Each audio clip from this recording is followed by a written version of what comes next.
Assalamualaikum warahmatullahi wabarakatuh.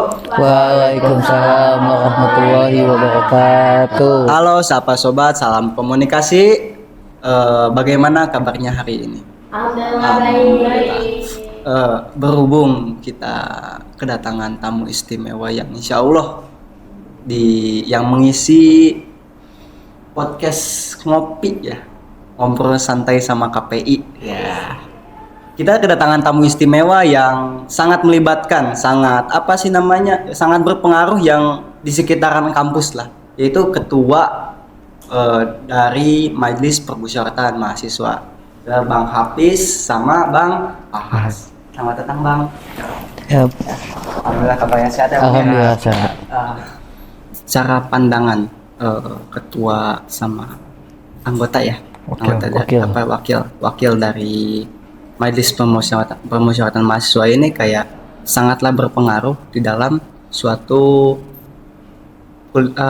kampus ataupun di berbagai kampus pasti ada organisasi mahasiswa gitu ya Bang ya. Kalau boleh tahu gimana sih kinerja ataupun ya kinerjanya lah, kinerjanya. Ya, Peran. Siapa dulu nih? Ya, Bang Hafiz boleh. Jadi kalau peran dari MPM sendiri, Majelis Permusyawaratan Mahasiswa itu dia pertama aku jelasin sedikit terkait jenis keorganisasian MPM ini. Dia nggak terlalu melibatkan banyak mahasiswa ataupun nggak terlalu banyak melibatkan kepengurusan, karena kita tuh beda dengan organisasi BEM, Himpro ataupun UKM. Kita itu hanya ruang lingkupnya komisi 1, 2, 3, dan 4. Itu setiap komisinya punya jobdesknya masing-masing. Nah, peran MPM-nya dia itu sebagai pemandu atau pemantau regulasi ataupun pembuat pengajuan regulasi-regulasi yang ada di kampus. Seperti itu kurang lebihnya. Nah, mungkin bisa juga peran dari MPM ini salah satunya dari mahasiswa nih, misalkan ya, mempunyai aspirasi, mempunyai keluh kesah dan sebagainya, gagasan. Nah, itu bisa juga nanti kita selaku MPM-nya. Gitu. Salah satu peran ataupun bentuk tugas dari kita pun begitu, menaungi dari segala atau semua mahasiswanya. Jadi MPM itu menaungi mahasiswa gitu ya. Sekalipun kita ada aspirasi ataupun gagasan terhadap apapun itu, Majelis Permusyawaratan Mahasiswa itu menaungi itu semua ya Bang ya. Ya untuk sobat komunikasi gitu ya, sobat Pak mahasiswa ataupun yang belum kenal apa itu organisasi, kalau boleh lebih tahu kita menyediakan suatu Q&A yang ada di bawah ini ya guys ya. Oke. Yang pertanyaan kedua itu yang banyak dipertanyakan oleh mahasiswa itu MPM. Nah, MPM sama MPR yang katanya itu apa sih? Organisasi mahasiswa merupakan suatu miniatur negara. Nah, MPM sama MPR itu kadang-kadang suka disandingkan. Ya kecil-kecilan lah kalau bahasa itunya. Ya gimana? Pandangan Abang sama MPM itu sama MPR. Silakan. Kok gue dulu kayak. Jadi kalau pandangan gue pribadi emang benar. Gue di beberapa kegiatan itu sering bilang bahwa kampus itu ada miniatur negara, karena terdirinya dari MPM, eksekutif, dan ada Himpro itu. Nah, MPM itu emang nggak jauh berbeda dari MPR. Berbicaranya regulasi ataupun peraturan-peraturan perundang-undangan. Kan kalau di kita itu ada ADRT KBM. Seperti itu.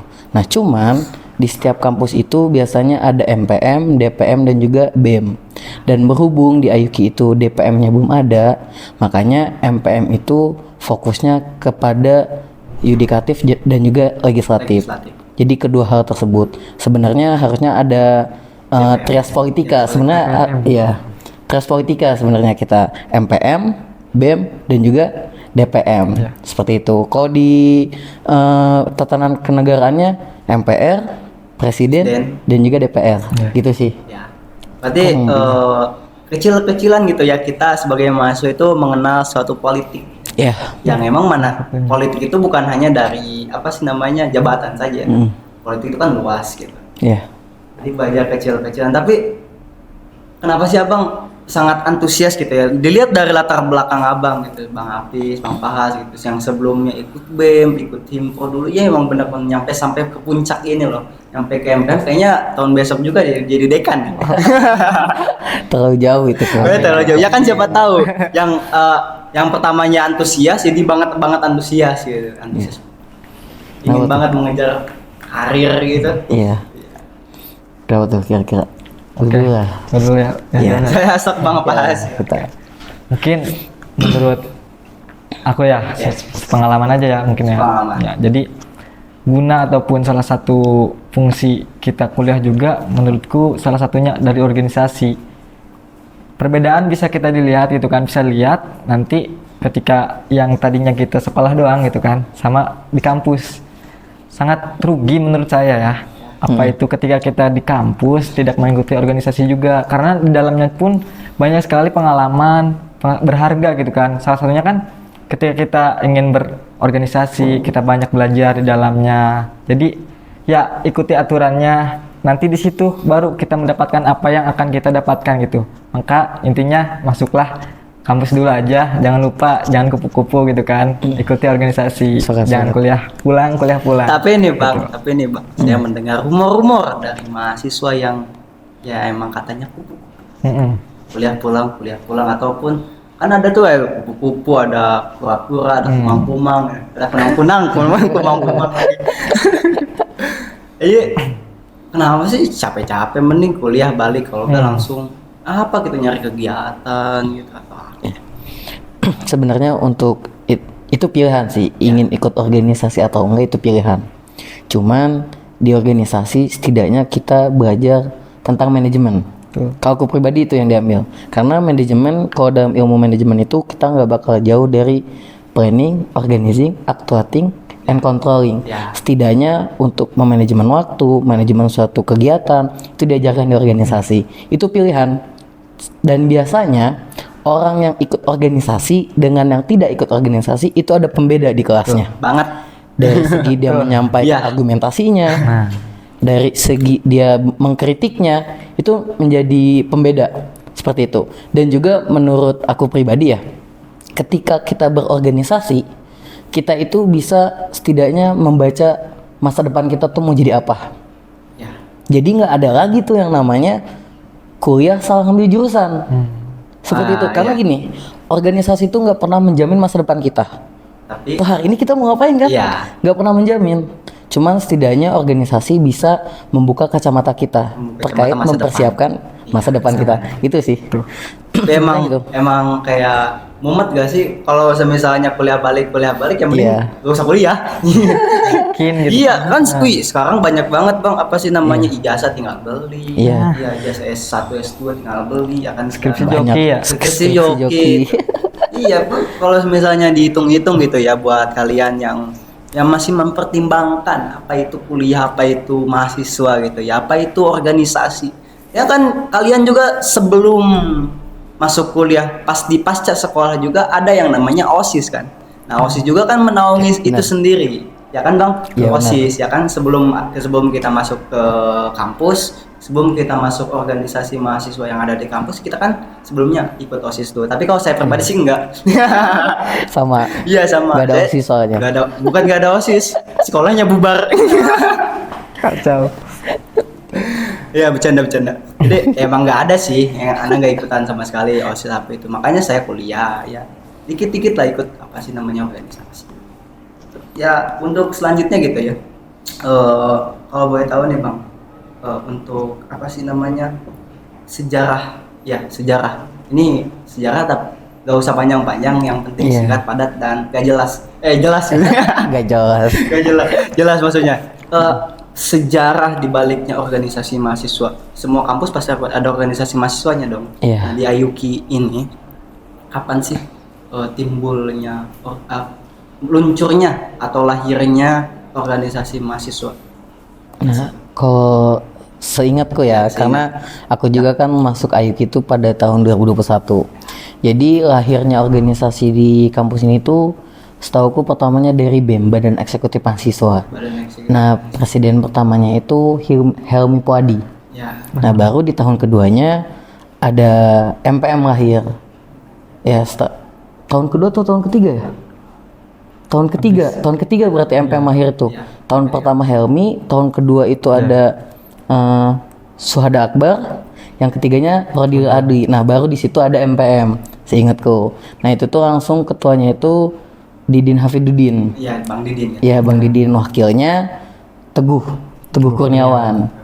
Secara singkatnya seperti itu. Dan baru sampai hari ini baru dibentuk ada KPRM. KPRM juga baru di tahunannya Pres Rodil Adi, seperti itu. Tapi itu MPM tersendiri itu kayak dapat support dari sistem akademik kan? Ya, sebenarnya gini, untuk organisasi yang ada di kampus itu, manfaat dari organisasi kampus ini itu ada peraturan perundang-undangannya. Seperti itu. Karena untuk meninjau akreditasi, organisasi juga dapat memberikan dampak terhadap penilaian tersebut. Seperti itu. Jadi kenapa kampus itu disebut miniatur negara? Karena itu semuanya ada di kampus. Ya. Seperti itu. Kan karena kalau Tres politika. Ya, Tres Politika itu ada BEM, MPM dan juga DPM. Tapi yang di Ayuk itu belum ada DPM. Belum ada DPM. Itu kapan launchingnya, Bang? Nah, kalau itu Kebijakan tergantung kembali lagi terhadap kebutuhannya. Karena di saat adanya DPM harus dipahami juga orientasinya. Toh sampai hari ini pun kita belum ada BEM fakultas. Seperti itu. Itu aja sih. Yang penting organisasi yang ada di kampus harus tetap dimaksimalkan aja dulu. Baru kita bisa memenuhi puzzle-puzzle yang ada di ruang lingkup organisasi ini. Seperti itu sih kurang lebihnya untuk sejarah. Untuk mungkin boleh tadi menimpa gitu ya. Mungkin menarik tuh tadi pembahasan dari ketum juga terkait sesuai dengan kebutuhannya gitu kan tadi. Nah, jadi salah satu adanya organisasi pun, lahirnya organisasi menurutku ya, itu salah satu dari kebutuhan dari mahasiswanya tersendiri gitu. Iya, sepakat. Karena tidak adanya suatu wadah, kalau ketika punya mahasiswa misalkan nih, banyak mahasiswa tetapi tidak ada wadahnya gitu. Iya. Buat itu apa sih namanya? Contoh kecil misalkan Kayak apa sih? kita mempunyai bakat ataupun minat nih misalnya. Minat. Sekarang nih di KPI ada podcast ataupun ada videografi dan sebagainya.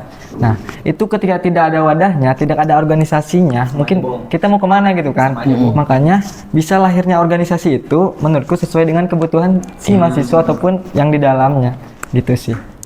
Tapi Bang, apa sih namanya? Kan udah ada program tuh, ada kinerja. Ada gak sih kayak apa sih namanya, kayak penghalang ataupun ada, kalau disebutnya kayak benalu gak di suatu kinerja? Kendala. Dan bagaimana cara mensolusikan? Gimana? Mungkin menurut aku ya, salah satu kendala itu yang penting mahasiswanya, bisa jadi salah satunya kendalanya mahasiswanya. Bukan. Nah, itu beda gitu kan. Salah satu kendala dari kita tuh sebenarnya apa yang akan kita rilis juga kembali lagi ke mahasiswanya.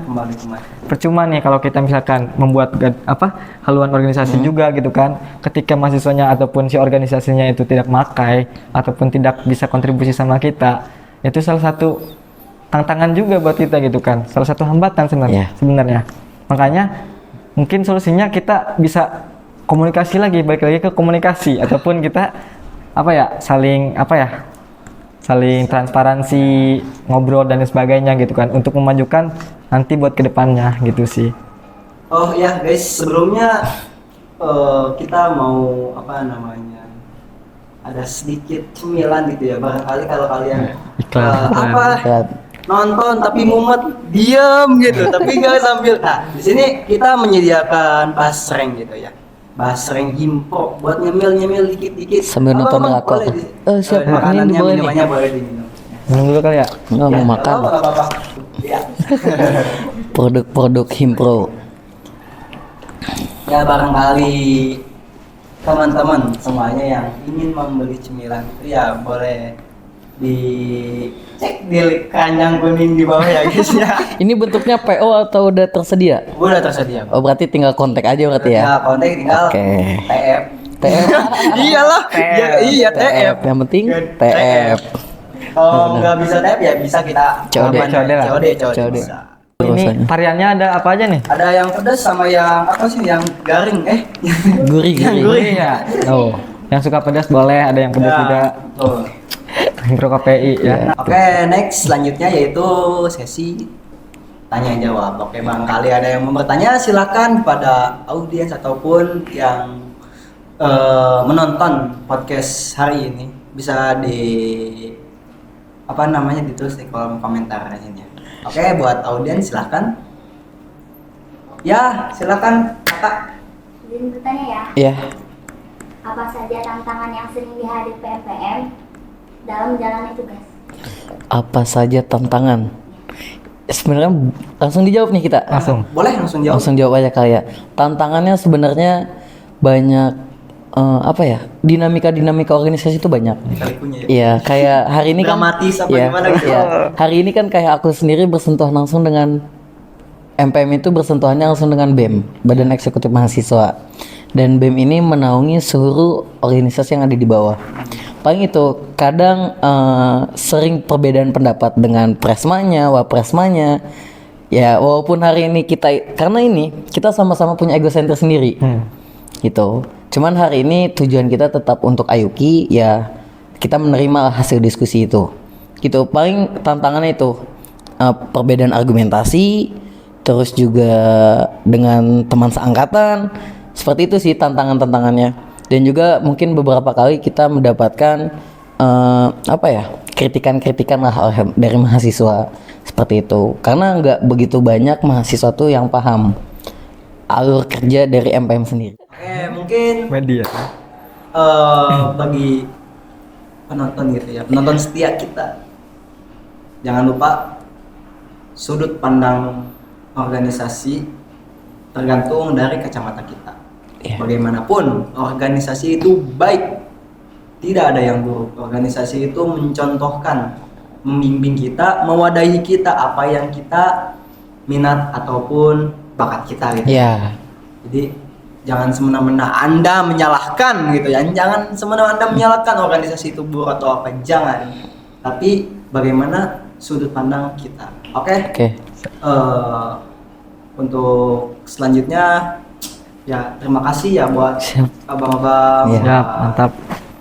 ketua dan wakil ketua untuk apa ini seperti harus gini gak bang? Harus gini? Nggak usah, Oh, nggak santai aja. usah. Sama-sama masih mahasiswa kita. juga. Ya Sama-sama kan siapa bayaran. tahu, ya kan ada yang Nggak usah. Sepuh gitu. Sepuh-sepuh. Oke guys, terima kasih buat semuanya yang udah nonton dari awal sampai akhir. Jangan lupa follow Instagram KPI, BEM, MPM semuanya lah. Terserah kalian.